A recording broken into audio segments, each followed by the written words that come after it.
When people come to me and say, I think life is meaningless, I don't roll my eyes. I don't dismiss it because I get it. I get where that's coming from. A lot of people imagine that nihilism is just some edgy teenage philosophy, but if you've lived in enough pain, if you've watched enough things fall apart, if you've seen how fragile and unfair life can be, nihilism doesn't feel edgy. It feels honest. It feels like the only philosophy that isn't sugarcoating reality. And for a lot of people, that's a kind of relief. When you've tried to find meaning and failed, when you've tried to hold on to hope and it keeps slipping away, saying nothing matters feels like letting go of a weight you couldn't carry anymore. But here's the thing, just because nihilism feels like relief doesn't mean it's true. And more importantly, it doesn't mean it's healthy. Because if we really examine it, nihilism isn't the absence of belief, it's a coping mechanism. It's a shield we use when we're too hurt, too tired, or too disillusioned to risk believing in something again.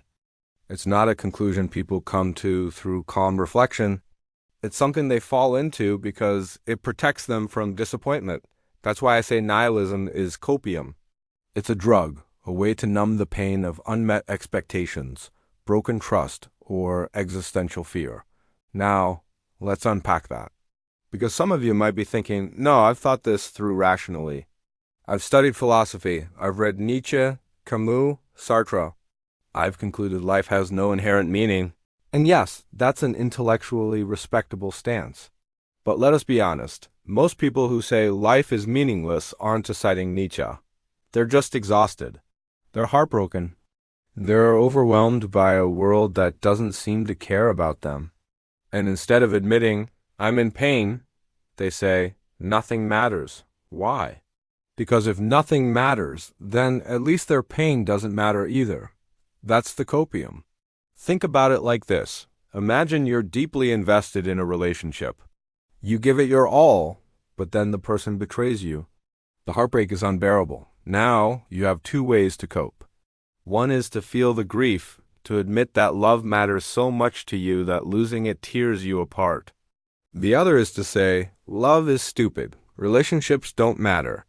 People always betray you anyway. Which one is easier in the short term? The second. By denying the importance of love, you numb the heartbreak. That's how nihilism works. Instead of admitting how much meaning matters to us, we deny meaning altogether. And I don't blame anyone for that. When the world feels unbearable, numbing out is a survival strategy. But we have to recognize it for what it is. Because if nihilism is just a survival strategy, then it is not the truth about life. It is just the truth about your current emotional state. And if you let that emotional state harden into a philosophy, you trap yourself in a cage that doesn't actually protect you. It just keeps you from living. Now, here's where it gets tricky. Because a lot of nihilists will say, but isn't your idea of meaning just copium too? You're the one who can't face the void, so you invent purpose to comfort yourself. And that's a fair challenge. But here's the difference. Believing in meaning is not always comforting. In fact, it can be painful as hell. If I believe my actions matter, then I can't just waste my life without consequence. If I believe relationships matter, then I have to risk heartbreak. If I believe morality matters, then I have to confront guilt and responsibility. Believing in meaning doesn't numb you, it exposes you. Nihilism numbs, meaning wounds, but it also heals. That's the crucial difference. Let's go even deeper. Psychologically, why does nihilism feel so seductive? One reason is control. Life is terrifyingly unpredictable. You can work hard and fail, you can love and lose, you can be kind and still be betrayed. And if you admit life has meaning, then all those unpredictable things matter, and that makes you vulnerable. But if you say nothing matters, suddenly you have control again. You don't have to be vulnerable. You don't have to risk anything. That false sense of control is intoxicating. It's like closing your eyes in a storm and pretending the wind can't touch you. It doesn't stop the storm, but it gives you a sense of safety. Another reason nihilism seduces people is identity. In a world where everyone's pretending to have it together, where influencers sell you purpose and gurus promise enlightenment, saying nothing matters can feel like rebellion. It feels like you're seeing through the illusion while everyone else is duped. That makes you feel special, smarter, more awake. But here's the irony. Nihilism isn't awakening. It's just another illusion, another comfort blanket. It tells you you're above it all, when really you're just too hurt to engage. And here's the most painful part. Beneath almost every nihilist I've ever talked to, there's longing. They want meaning desperately. They want to believe life matters. They want to believe love is real, that kindness counts, that their existence is worth something. But that longing terrifies them because what if they reach for it and it slips away again? What if they believe and get hurt, so they deny the longing altogether? They bury it under cynicism. And the tragedy is, the deeper the longing, the louder the denial. That's why some of the most passionate nihilists are actually some of the most sensitive souls. Their intensity is not proof of meaninglessness.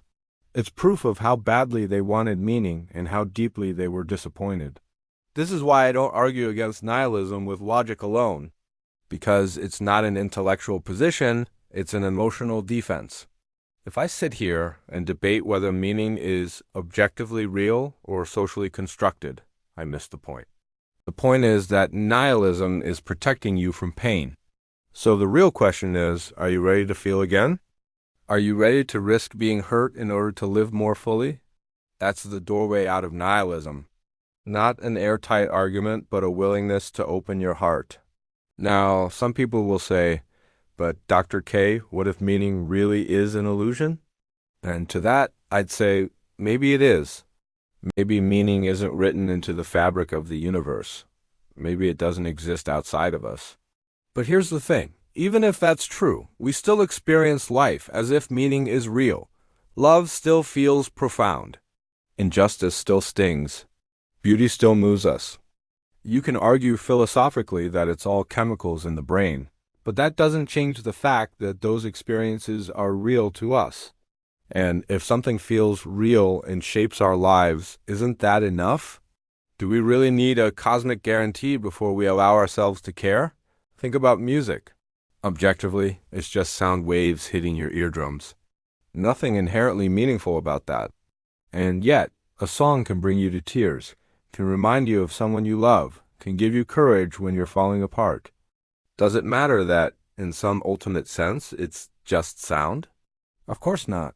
Its impact is real. Life is like that. Maybe meaning is just chemicals. Maybe love is just evolution. Maybe morality is just social constructs. But if those justs are what make life worth living, then who cares if they're not absolute? They're real enough. That's what nihilism misses. It insists that if meaning isn't eternal, it doesn't count. But maybe the beauty of life is that it's fragile, impermanent, fleeting. The cherry blossom matters because it falls. The sunset matters because it fades. Your life matters because it ends. If nothing lasted forever, would that make it meaningless? Or would that make it more precious? Nihilism says fragility makes things worthless. I say fragility makes them priceless. So when we call nihilism copium, it's not an insult, it's compassion. It's saying, I see why you grabbed onto this. I see why you need it.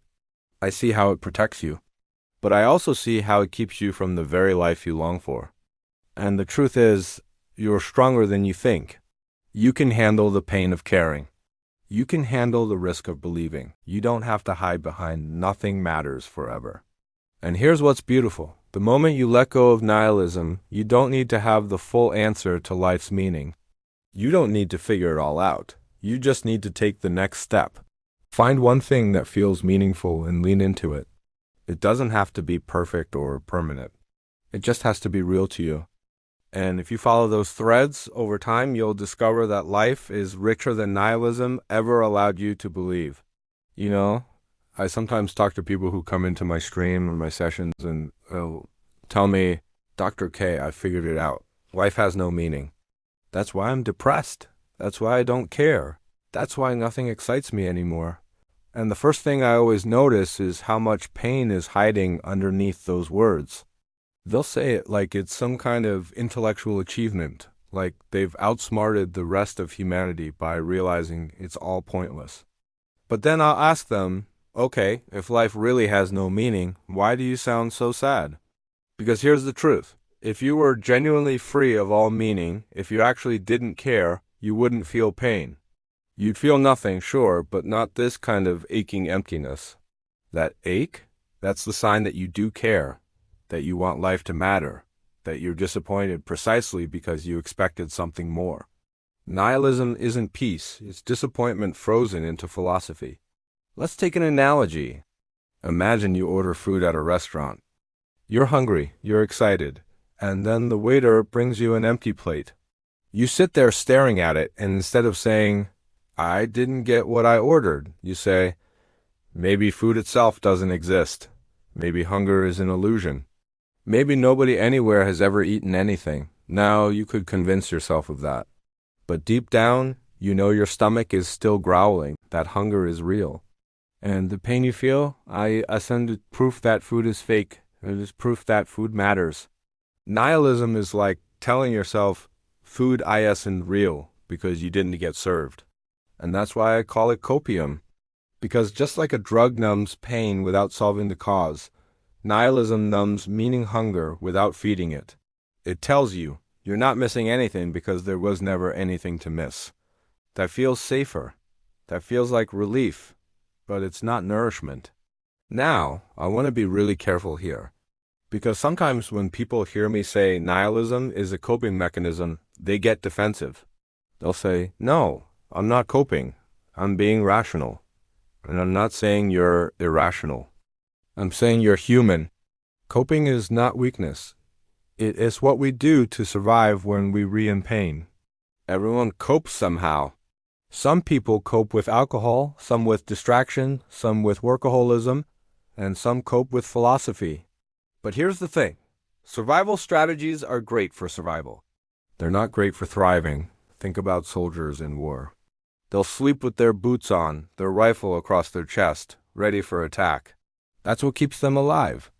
But if they keep doing that once they're home, never taking the boots off, never putting the rifle down, they don't actually live. Coping strategies are like that.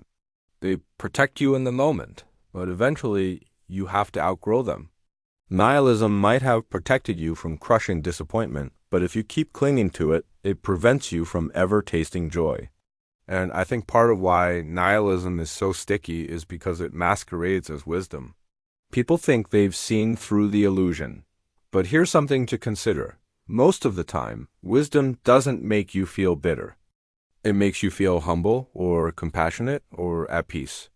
If your so-called wisdom just makes you colder, lonelier, and more disconnected from life, maybe it's not wisdom. Maybe it's a scar. Now, let's look at where nihilism often comes from. For a lot of people, it's rooted in trauma. Maybe you grew up in a family where nothing you did was good enough. Maybe you lost someone you loved.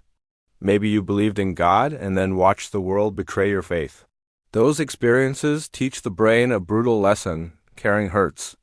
Hoping hurts. Believing hurts. And so the brain does the logical thing. It tries to shut that part of you off. It says, fine, if caring hurts, I just won't care anymore. That's where nihilism is born. Not from reading Nietzsche, but from living through disappointment and deciding never again. And the irony is, this strategy works in the short term. If you convince yourself nothing matters, you really do feel less pain. But you also feel less of everything else. You flatten the whole spectrum of experience. That's like numbing your hand because it hurts, but then you can't feel warmth either. You can't feel touch. You can't feel joy. That's the cost. And at some point, you have to decide, do I want to live numb forever, or do I want to risk feeling again? Let me share something I've seen countless times. Someone comes to me nihilistic, convinced life has no meaning. And then, slowly, we start uncovering what they actually care about. One guy insisted for months that nothing mattered to him.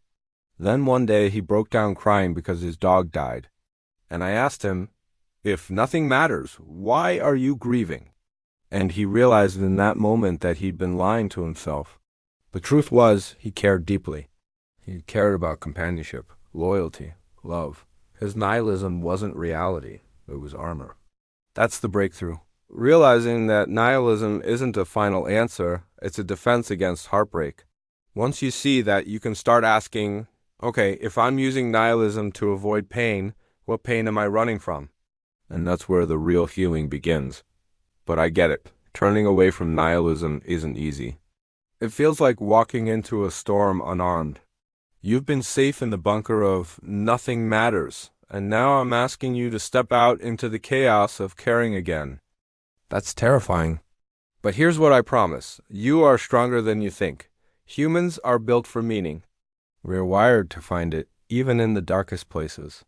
That's why people can survive concentration camps, natural disasters, unimaginable loss, and still write poetry, still create art, still love each other. If life were truly meaningless, those things would never happen, but they do, over and over again. That tells me something about the human spirit. Here's another way to think about it. Nihilism says, if meaning isn't guaranteed, it doesn't exist. But imagine if we applied that logic to everything else. There's no guarantee you won't get in a car accident tomorrow. Does that mean driving is meaningless?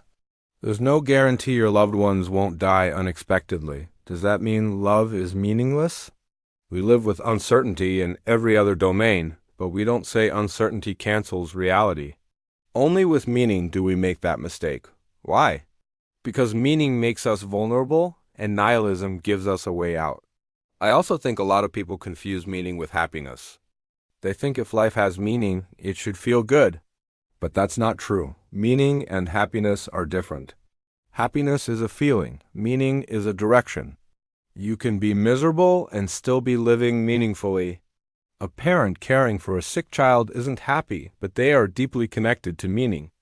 A soldier protecting their country may be terrified, but they are grounded in purpose. Nihilism collapses these two and says, if I'm not happy, there's no meaning. But the reality is, sometimes the most meaningful parts of life are also the hardest. This is why nihilism often crumbles when people encounter deep responsibility. It's easy to say nothing matters when you're 19, sitting in your room playing video games. But the first time someone you love truly needs you, that philosophy doesn't hold. Try saying nothing matters when you're holding your newborn baby, or when you're sitting beside your best friend in the hospital. In those moments, meaning isn't an idea, it's undeniable. You feel it in your bones. And no intellectual argument can erase that. So why do so many people cling to nihilism? Because they haven't yet been pulled into those moments, or because they're too scared to let themselves care that much. It's safer to stay at arm's length, but life isn't lived at arm's length. Life is lived in those raw, vulnerable, all-in moments. Now, let's talk about how to move beyond nihilism without just pretending. Because I'm not suggesting you force yourself to believe in meaning. That doesn't work. You can't white-knuckle your way into faith. What you can do is start small. Start with curiosity. Ask yourself, what are the moments, however tiny, when I feel a flicker of meaning? Maybe it's when you play music. Maybe it's when you laugh with a friend. Maybe it's when you see the sunset. Don't dismiss those. Don't say, that doesn't count. That's nihilism talking. Instead, let those small moments be breadcrumbs. Follow them.